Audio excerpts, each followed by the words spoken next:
Okay, next question I've got is from Kunal Jain. Good morning. How are you? Why are big corporations so bureaucratic? It's a great question, and it's why I work for myself. It was mind numbing and really frustrating for me working for other people when stuff didn't get done and people were very political. Let me just clear this layer here so you can see a little bit more of me. I don't know if that's a good thing, but what happens is this: a founder starts a company, and the company does really well, and the company hires lots of people, and the company goes public, and it gets really big. And the company keeps innovating and creating new amazing products and services, and it's not bureaucratic yet.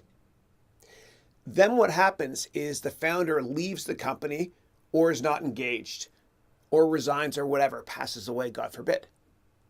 And then what happens is this: the new CEO is accountable to the board of directors, and she or he doesn't take as many risks as the founder did in terms of creating new products. And neither does everybody else that works at that company that's an executive. And the reason is this, in most cases. And I published a vlog last night on it. I talked about Hewlett Packard, and I'm so sorry if you work for HP. But what happens is this: if you're an executive in a company and you're climbing the corporate ladder, if you innovate, if you step out of line to innovate and create a new product, and you fail, then you're done. You're no longer climbing that corporate ladder. And if you are successful, you're not going to get paid anyway because the whole compensation structure would be disrupted of the entire company. Now, what does this have to do with the founder? Well, when a founder leaves a company, they don't take as many risks because a founder or an entrepreneur, and I hope all of you are and will start your own companies one day. But what an entrepreneur is a risk taker. They love taking risk, and they don't care what other people think about them. They take risk. And when a founder leaves a company, everybody else in that company, is sticking with the status quo and just, trying to collect that paycheck. And they know that if they innovate and they're not successful, their career is over.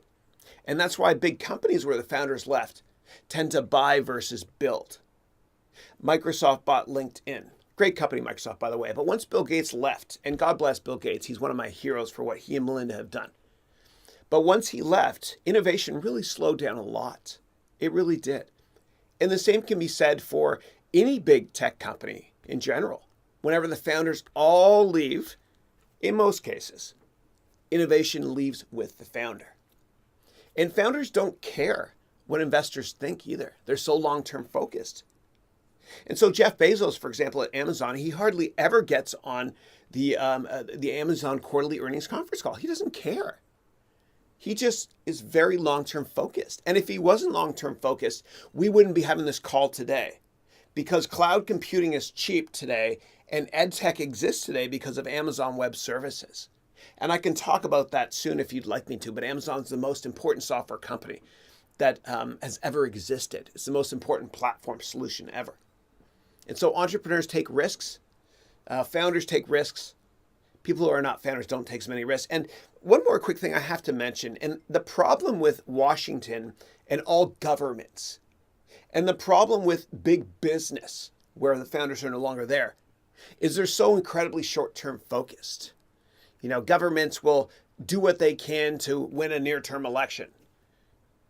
Companies will do what they can to please investors for this quarter, meaning this 3-month period. They won't be long-term focused. That's a problem. That's a problem. And the problem with big business in general is that board of directors and shareholders, they hold the CEOs accountable on a quarterly basis.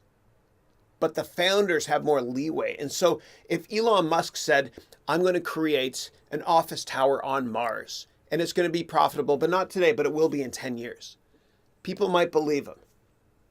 But if he left Tesla, for example, and another executive became CEO, and that executive said the same statement, then the board and Wall Street might laugh at them, and that executive might just be short-term focused. So that was kind of a long-winded answer, but I hope that explains to you why corporations are somewhat bureaucratic. They're not all like that, but it is what it is. They run the company for shareholders who are short-term focused sometimes, which is problematic. And I would never take my company public, ever. All right. Next question. So, Kunal, I hope that answered your question. Okay, bonus points to somebody who tells me what this is. Okay, and you can't be in Canada and answer this question, but this brand has 70% market share in Canada. Okay, versus Starbucks that has 40% here. Damn it, I just gave a clue there. What's this brand called? You can't be in Canada to answer that though. It's the best coffee ever, by the way. All right. Next is from Rohit.